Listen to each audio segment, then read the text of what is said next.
I want to talk to, so we're talking Aruba.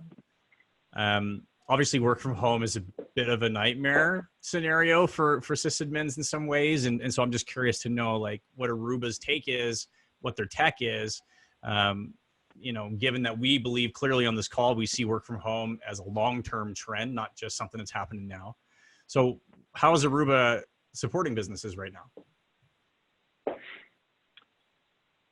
I think Aruba's win here is the fact that they have this highly mature remote access solution to build upon as the starting platform for kind of this new modern secure work from home experience. As I start to couple that with network infrastructure that provides an unprecedented level of kind of visibility and programmability and security to provide the amount of kind of segmentation and control in the network I need, they're able to kind of cover this whole project end to end. And as the team talked about here earlier, you can bite off small chunks and parts of this and integrate them as they make sense to your business, right? I think it was maybe Cheryl or Don said, you know, nobody's forklifting right now. Maybe that was you, Nick, but nobody's forklifting. So if I can bite off a chunk and still build kind of a strategy and a roadmap for the future, that's what Aruba brings to the table. The other piece they've done to help businesses do this that I think is really cool is offered a tremendous amount of kind of flexible and creative financing to help people get these things done. Doing things like extended payment terms into 2021. So if customers do need to purchase more now or make purchases while there's no current funding available, that kind of creativity and funding that Aruba is offering really is second to none as well.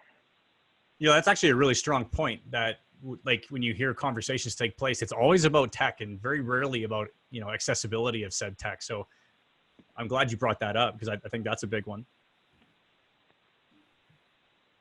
What else? David, what do you think? So foundationally, we have a network, it's running. We're going to be using it in new and different ways. And to be able to do that, the most successful companies do that by being interoperable.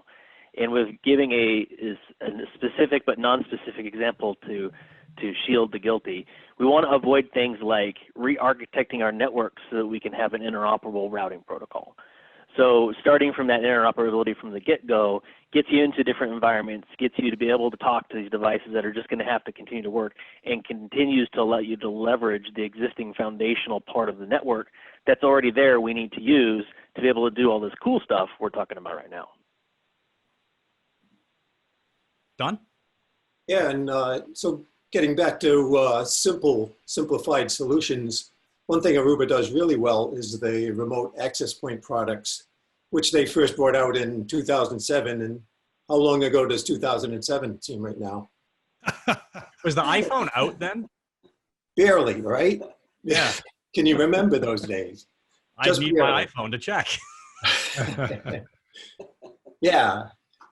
So, you know, the remote access point is a functionality that's built into every access point that Aruba builds. So, you know, that's easily integrated into your system right now. So you can get those out to users.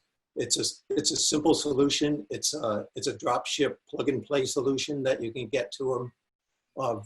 Very easily managed and monitored through Airwave or through the cloud platform. So, you know, that's one thing that's certainly, you know, they have a leg up on other vendors by, you know, having that purpose-built solution. And let's round out the panel. Cheryl.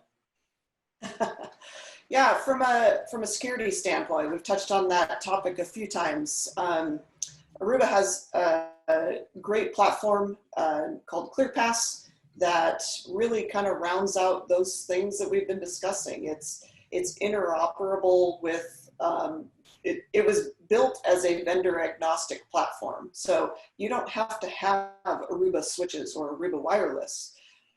This is a platform that can integrate with anything that is based on open standards and can start to give you that visibility into the types of devices that are on your network by doing device profiling. So now I can see what device you're connecting to my network with. Also provides that policy management that we've been talking about. So who's on my network and what are they able to do once they connect to the network? we kind of touched on that zero trust model, whereas I really want to give my users the least amount of privilege that they need in order to complete their job. And that's how we really create the one of those layers of secure networking, right? Is make sure that users have what they need to complete their job and no more than that least privilege or zero trust environment. So I can write policies that say combinations of users and devices have access to X, Y, and Z on the network. And from a structured standpoint, we have deployed ClearPass into all of these different verticals and deployed them into multiple vendor environments. So we know that this is a successful platform. This is something that is proven in multiple environments to enhance your security posture.